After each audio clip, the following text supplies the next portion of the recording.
Gajananam bhutaganadisevitam Kavitajambo palasarvakšitam Umasutam sokavinasakaranam Namami Vigneshwara padapankajam. Om Param Brahma Param Dhamma Pavitram Paramam Bhavan Purusam Sasvatam Divyam Adidevam Ajam Vibhum. Om Krishnaya Vasudevaya Devaki Nandanaya Cha Nanda Gopa Kumaraya Govindaya Namo Namaha. Om Damodaraya Vitmahi Rukmini Vallabhaya Dhimahi Tanu Krishna Prachodayat. Om Vrishabhanujaya Vitmahi Krishna Priyaya Dhimahi Tanu Radhika Prachodayat. Om Sri Krishnaya Namaha. Om Sri Radhaya Namaha. Om Swastiastu. Berbahagia sekali kita bisa berkumpul pada sore hari yang cerah ini. Pertama-tama tak henti-hentinya kita panjatkan puja dan puji syukur kita kepada kaki Padma Sri Radha dan Krishna, kaki Padma kepribadian Tuhan yang Maha Pengasih dan Penyayang, karena kembali atas karunia-Nya lah kita bisa bertemu pada sore hari ini. Kita bisa kembali menyanyikan nama-namanya yang luar biasa. Kita kembali bisa diperkenankan untuk melihat Tuhan dalam berbagai manifestasinya. Pada kesempatan yang berbahagia ini, izinkanlah saya kembali menyampaikan Dharma Wacana yang kali ini akan diambil dari Srimad Bhagavatam, Skanda 4, bab 20, sloka 10. Sebelumnya, marilah kita bacakan bersama mantra untuk membacakan sloka dari Srimad Bhagavatam. Om Namo Bhagavate Vasudevaya. Om Namo Bhagavate Vasudevaya. Om Namo Bhagavate Vasudevaya. Srimad Bhagavatam bab 4 sloka 10. Parityakta guna samyak darsano visada sayaha santim me samavastanam brahma kaivalyam asnute. Artinya, ketika hati telah bersih dari segala pencemaran material, pikiran sang penyembah menjadi lebih luas dan jernih, dan ia bisa melihat hal-hal secara merata. Pada tahap hidup seperti itu ada kedamaian, dan seseorang berada sejajar denganku sebagai Satchit Ananda Vigraha. Saya ulangi sekali lagi. Ketika hati telah bersih dari segala pencemaran material, pikiran sang penyembah menjadi lebih luas dan jernih, dan ia bisa melihat hal-hal secara merata. Pada tahap hidup seperti itu ada kedamaian, dan seseorang berada sejajar denganku sebagai Satchit Ananda Vigraha. Jadi dalam sloka ini, pada waktu itu Sri Wisnu muncul di hadapan Raja Pertu setelah melaksanakan korban suci yang ke-99. Pada waktu itu Sri Wisnu muncul dan memberikan penjelasan dan pengetahuan kepada Raja Pertu. Apa yang dikatakan Sri Wisnu di sini? Ketika hati telah bersih dari segala pencemaran material. Jadi perlu diketahui, segala makhluk yang ada di dunia ini, tidak peduli apakah dia hewan, tumbuhan, ataupun manusia, sang Atma yang merupakan diri yang sejati, yang terperangkap di dalam badan. Sebenarnya kita terperangkap di dalam badan. Ketika sang roh terperangkap di dalam badan, maka mau tidak mau, suka tidak suka, dia harus bertindak sesuai dengan badan di mana dia berada. Kita sekarang berada dalam badan manusia, dan kita bertindak dengan cara-cara manusia.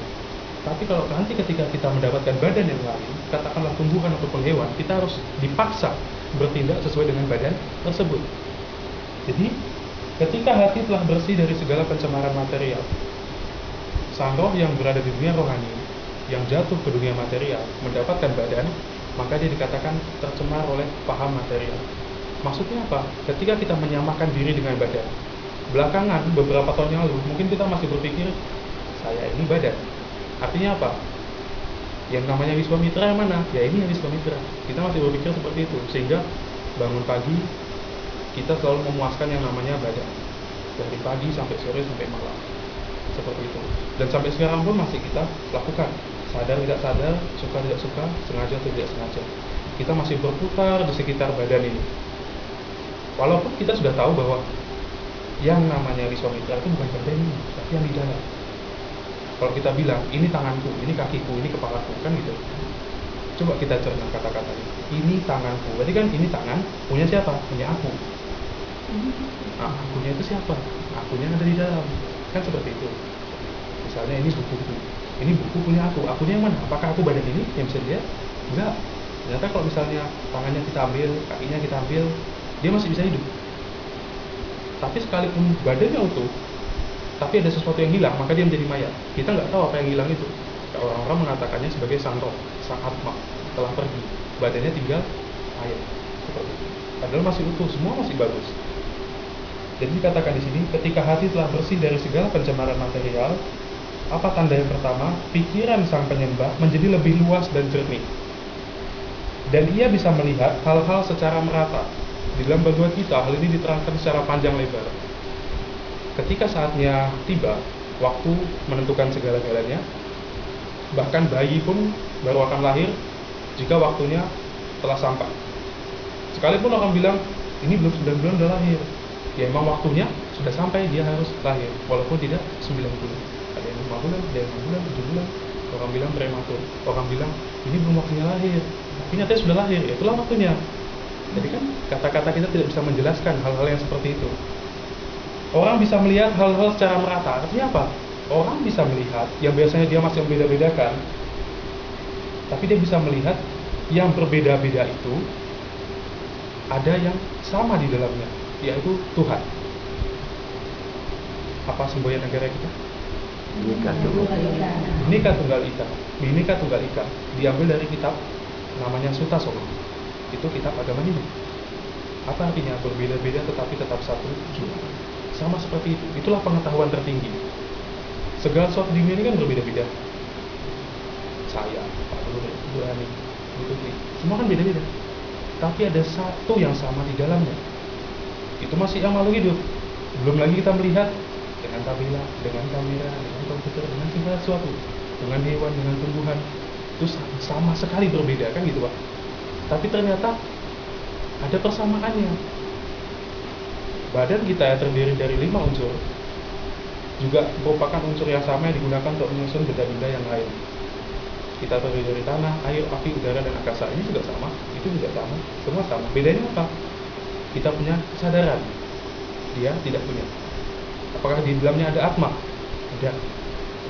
Dikatakan berulang kali bahwa Sarvam Wisnu Mayam, Sri Wisnu dalam penjelmaannya sebagai Paramatma bersemayam di dalam setiap atom di seluruh alam semesta. Atom itu adalah bagian terkecil dari suatu unsur. Jadi kalau ini besi, yang paling kecil dari besi namanya atom besi. Di dalam atom besi, di dalam intinya Tuhan bersemayam di dalam besi.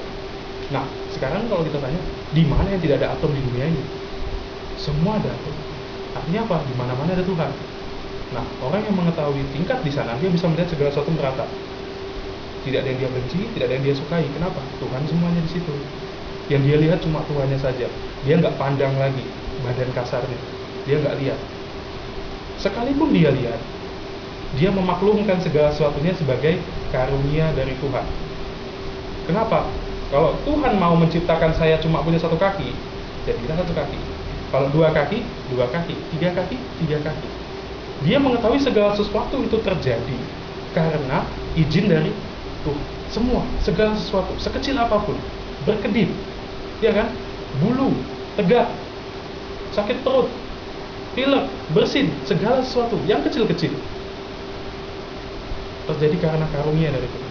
Selanjutnya dikatakan, pada tahap hidup seperti itu ada kedamaian. Damai nggak kira-kira Bu? Kalau kita mengetahui dengan sadar bahwa Tuhan itu ada di mana-mana. Kita makan, nggak enak.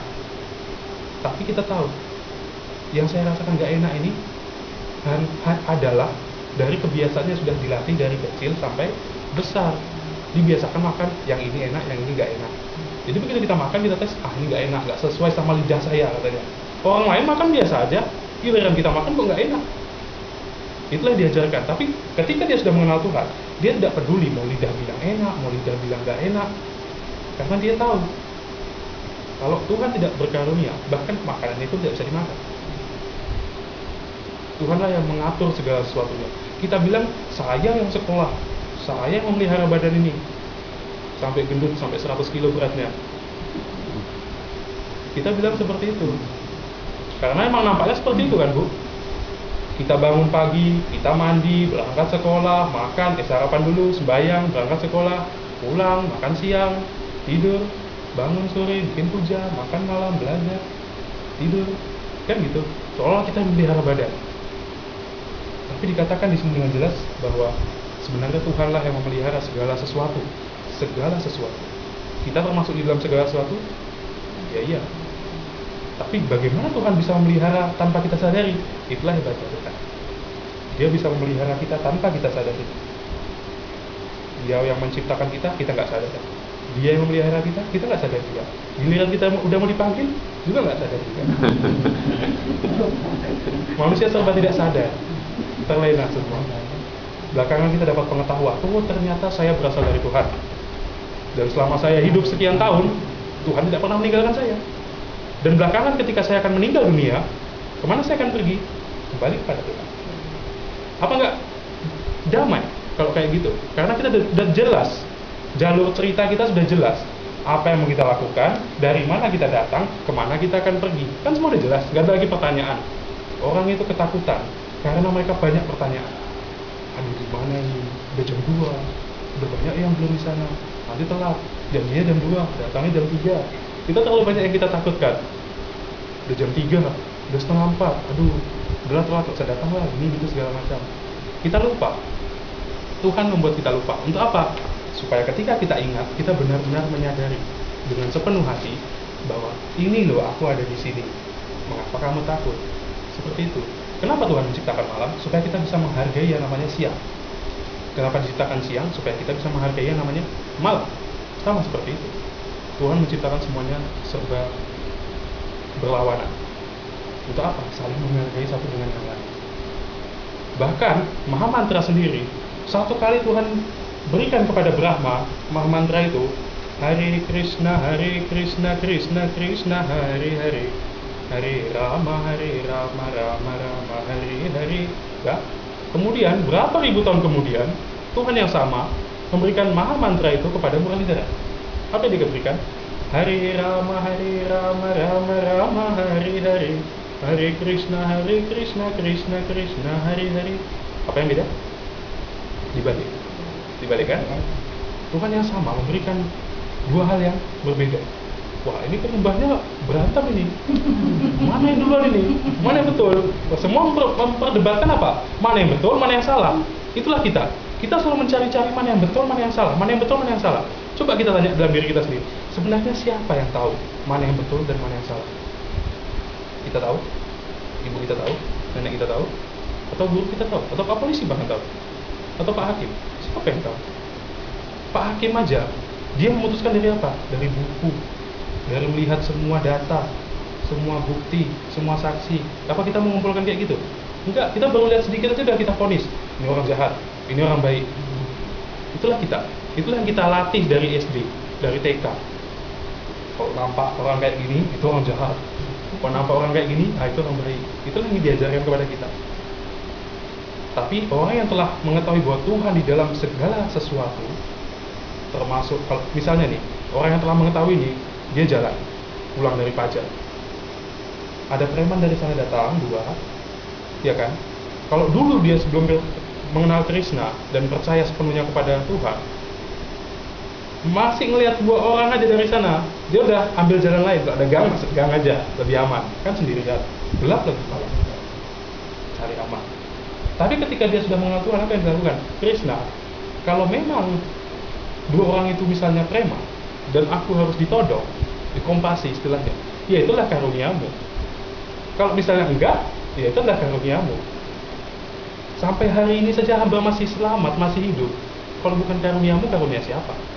Lalu apa yang harus saya takutkan, Krishna? Apa yang harus saya takutkan? Kalau emang bilang, Wiswa hari ini kamu makan, ya makan. Kalau enggak, ya enggak. Hidup itu begitu menyenangkan kalau kita tidak menambahkan beban dalam hidup kita.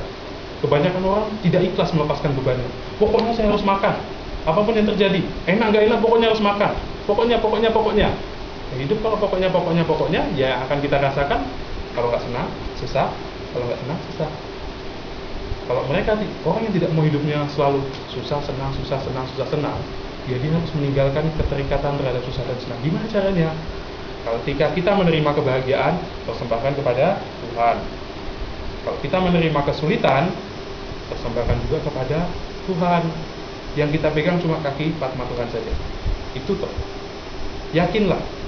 Apa yang dikatakan Krishna dalam bab terakhir dari Bhagavad Gita, kesimpulan yang paling utama, dia katakan Sarva Dharma Parityajya, serahkanlah segala sesuatu kepadaku. Aku akan menyelamatkanmu dari segala dosa. Dah, titik. Serahkanlah segala sesuatu kepadaku, aku akan menyelamatkanmu dari segala dosa. Kalau dia bilang serahkan segala sesuatu, ya serahkan segala sesuatu. Jangan kita kasih separuh, kita simpan separuh. Ya, gak kayak gitu. Kita serahkan semuanya.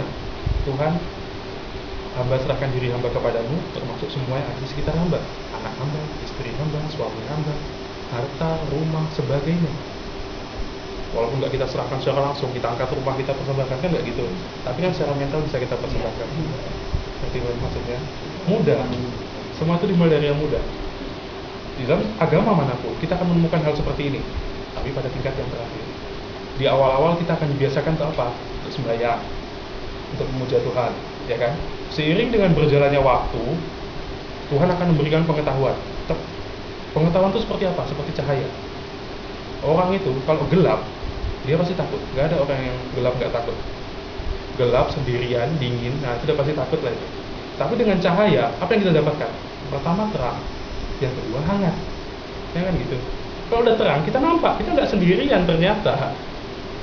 Kalau udah terang, kita baru tahu ternyata di sampingku ada orang, di depanku ada orang, dan di hatiku sendiri ada Tuhan. Itulah gunanya pengetahuan.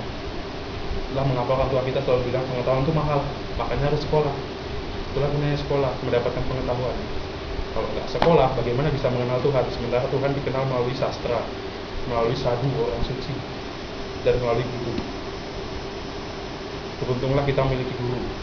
Ada 3 guru, buku, orang suci, dan Tuhan sendiri yang ada di dalam hati. Jadi jangan takut. Sekalipun kita hidup di tempat terpencil, sendirian, Tuhan masih bisa mengajarkan kita berbagai pengetahuan dari dalam hati. Makanya Tuhan itu begitu baik. Dia mendampingi setiap orang. Kok udah tahu Tuhan mendampingi setiap orang, jadi anak kita mau di pelosok manapun, kita tetap tenang. Kenapa? Orang Tuhan juga mendampingi anak saya. Apa yang mau saya takutkan? Bukan saya yang menjaga anak saya, bukan saya yang menjaga suami saya, tidak, bukan saya yang menjaga istri saya, tidak. Tapi Tuhan satu, itu saja yang menjaga semuanya. Kan hebat. Kalau kita masih menganggap saya yang menjaga, saya yang ini, saya yang itu, saya yang itu, giliran kita nggak bisa apa-apa nggak sedih? Sedih. Tapi karena kita tahu bukan kita yang menjaga, ya kita nggak punya beban. Tuhan semua yang melakukan. Barangkali kita mungkin pernah kecewa, kenapa Tuhan melakukan ini kepada saya, kenapa Tuhan melakukan itu kepada saya, kan gitu. Kenapa kita itu? Apa istilahnya? Menggerutu. Kenapa kita menggerutu coba? Kenapa nasib saya seperti ini? Kan gitu. Dosa apa yang pernah saya buat? Itu kata-kata favorit ibu itu. Sial apa ini, kan gitu. Kita selalu mengatakan hal seperti itu. Itulah yang sudah diajarkan sejak zaman dulu kala. Sementara kita tidak tahu, sekecil apapun yang terjadi di dunia ini, kira-kira Tuhan tahu nggak tujuannya apa? Pasti ada tujuannya kan? Ya pasti. Satu semut punya manfaat nggak di dunia ini? Ini ya, kalau nggak ada satu ya semutnya nanti kurang satu. Satu semut itu yang menjadikan dia begitu berbunyi. Segala sesuatu di dunia ini punya tujuan. Walaupun kita nggak tahu tujuannya, tapi Tuhan tahu tujuannya. Karena kita tahu Tuhan itu sangat baik, berarti tujuannya juga sangat baik. Kita nggak perlu tahu tujuannya apa. Yang kita tahu dan harus kita yakini, tujuannya pasti baik, pasti baik. Makanya harus yakin. Bagaimana sih caranya yakin? Bagaimana sih caranya yakin? Ya kita harus kenal. Kalau nggak kenal nggak mungkin mau yakin. Misalnya saya mau pinjam uang sama Bu Tuti. Kalau nggak kenal, kamu mungkin dikasih pinjam, Bu? Kan harus dikenal dulu. Kira-kira mungkin nggak uangnya dikembalikan ini? Kan gitu. Begitu pula ketika kita menyerahkan semua yang berharga yang kita miliki, istri, anak, rumah, sebagainya, pekerjaan kepada Tuhan, ya kan? Kita harus kenal dulu, kira-kira Tuhan ini bisa dipercaya nggak ini? Nah, tidak saya serahkan semua, nggak selesai masalahnya, tambah parah pula. Kan gitu. Makanya dibutuhkan keyakinan, itulah hebatnya. Kalau kita belajar ilmu di sekolah, pertama kita dapat bukti, baru kita percaya, kan gitu. Tapi kalau kita mendekati Tuhan, kita harus percaya dulu, baru dikasih bukti. Terbalik rupanya. Jadi kalau kita membuktikan, mau mengetahui apakah bumi itu bulat misalnya, apa yang harus kita lakukan? Ya kita keluar angkasa, ya kan? Kita lihat dari luar, oh ternyata bumi itu bulat. Baru kita dapat bukti dan kita percaya, oh ternyata benar bumi itu bulat, kan gitu. Tapi kalau berhubungan dengan Tuhan, kita harus percaya dulu. Setelah kita percaya, barulah bukti diberikan. Kepercayaan kita lakukan dengan bentuk apa? Itulah yang sudah ibu-ibu dan bapak-bapak lakukan sejak puluhan tahun yang lalu. Apa itu? Berdoa setiap hari, berdoa setiap Jumat, ya kan? Segala macam persembahan bunga, buah, air, sudo, bati, kan sepele. Tapi Tuhan mencatat semuanya, gak ada yang meleset. Dan itulah yang dikaruniakan sekarang. Dan setiap orang akan mendapatkan itu. Terlepas apapun agamanya, apapun kepercayaannya, siapapun Tuhan, mereka akan mendapatkan hal yang sama. Kapan? Kalau waktunya tiba. Siapa yang tahu? Hanya Tuhan yang tahu.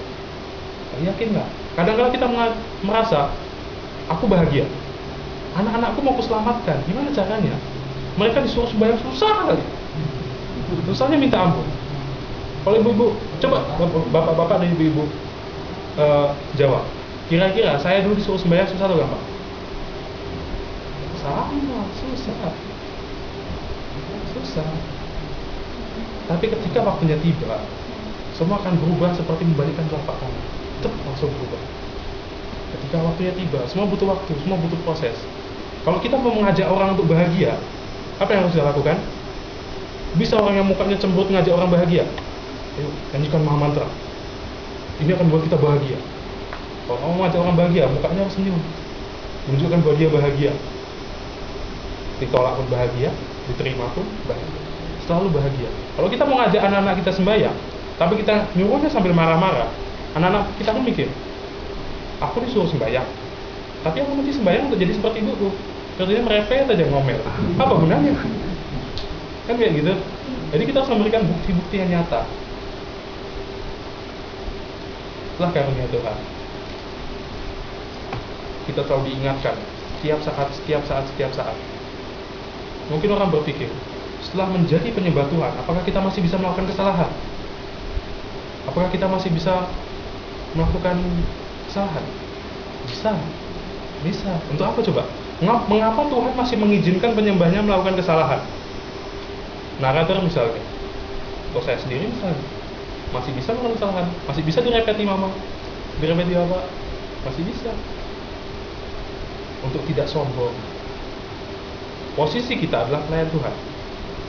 Sebagai seorang pelayan, tidak perlu ada kesombongan, karena nggak bisa dipakai. Mana dipakai kesombongan seorang pelayan? Nggak bisa. Pelayan itu harus selalu rendah hati. Manusia itu berbahagia karena melayani yang satu dengan yang lainnya. Dan ibu-ibu Gayatri sudah merasakan itu sendiri dalam pelayanan yang selalu dilakukan. Hanya mereka yang tahu, yang pernah melayani. Bapak-bapak, ibu-ibu, semua saling melayani. Suami melayani istri, istri melayani suami, ibu melayani anak, anak melayani ibu, orang tua. Manusia hidup karena pelayanan. Dan ketika kita melayani Tuhan, bukan hanya kita yang bahagia, tapi seluruh yang ada di sekitar kita bahagia. Itulah kelebihannya. Pernah dengar Mata Pita Guru Dewa? Pernah Pak? Mata Pita Guru Dewa. 4 ini, satu aja dipakai sudah bisa mewakili yang lain. Silahkan mau pilih yang mana? Mau pilih memuja ayah? Bisa. Ayah sendiri sudah mewakili ibu, mewakili guru, mewakili Tuhan. Mau pilih memuja ibu? Bisa. Ibu sendiri sudah mewakili ayah, mewakili guru, dan mewakili Tuhan. Mau memuja guru? Tok, Bisa, guru sendiri sudah mewakili ayah, ibu, dan Tuhan. Mau memuja Tuhan saja, boleh. Sudah mewakili ketiganya yang lain. Dan kita beruntung, kita nggak cuma satu. Semua kita layani. Tuhan kita layani, guru pun ada di situ. Orang tua kita juga kita layani. Jadi kan kita luar biasa sebenarnya kalau kita merenungkan posisi kita sekarang. Ini sebenarnya luar biasa yang dicapai setelah berkali-kali kelahiran. Dan sekarang kita berkumpul di sini. Tapi jangan kita menyedihkan orang lain yang barangkali tidak bisa datang, walaupun keluarga sendiri. Kenapa? Karena Tuhan sendiri yang akan mengatur kapan mereka akan sampai kepada kita. Kita nggak bisa apa-apa. Kita cuma alat. Iya atau enggak? Apa kita hanya alat Tuhan? Iya. Kita alat Tuhan atau bukan, Bu? Iya. Hari ini Bu Baby sebagai alatnya Krishna menyediakan tempat di mana sankirtanan dilaksanakan, kan gitu. Kami jadi apa? Jadi alatnya Tuhan. Saya bikin puja sama Dharma Wacana. Pak Duri apa? Main tabela sama operator komputer. Ibu yang lain meramaikan suasana. Penting nggak kira-kira meramaikan suasana? Penting kan? Itu paling penting. Yang lain boleh nggak ada. Tapi kalau ini nggak ada, apa yang mau dilakukan? Masa sendirian? Lihatlah, begitu setiap orang itu dihargai oleh Tuhan. Gak ada yang nilainya nggak berharga di mata Tuhan. Kenapa? Karena Tuhan tahu segala sesuatu punya tujuan. Kita barangkali nggak tahu. Ngapain datang? Udah telat, nggak bantu apa-apa, makannya banyak lagi. Kita kan mikirnya kayak gitu kan. Tapi kita nggak tahu kenapa Tuhan mengirimkan dia, kenapa Tuhan mengirimkan dia dan dia. Kita nggak tahu. Tapi kita harus yakin yang dilakukan Tuhan tidak pernah salah. Tidak pernah salah. Sekalipun banyak yang meninggal, tsunami misalnya, kita melihat kenapa Tuhan harus mengirimkan tsunami, gunung berapi. Tapi ketahuilah, barangkali kita nggak tahu jawabannya, tapi Tuhan tidak pernah salah. Tuhan tidak pernah salah, Dia selalu memberikan yang terbaik dan yang terbaik. Sudah, terima kasih. Saya kira dengan para Mas Santi. Om Santi Santi Santi Om.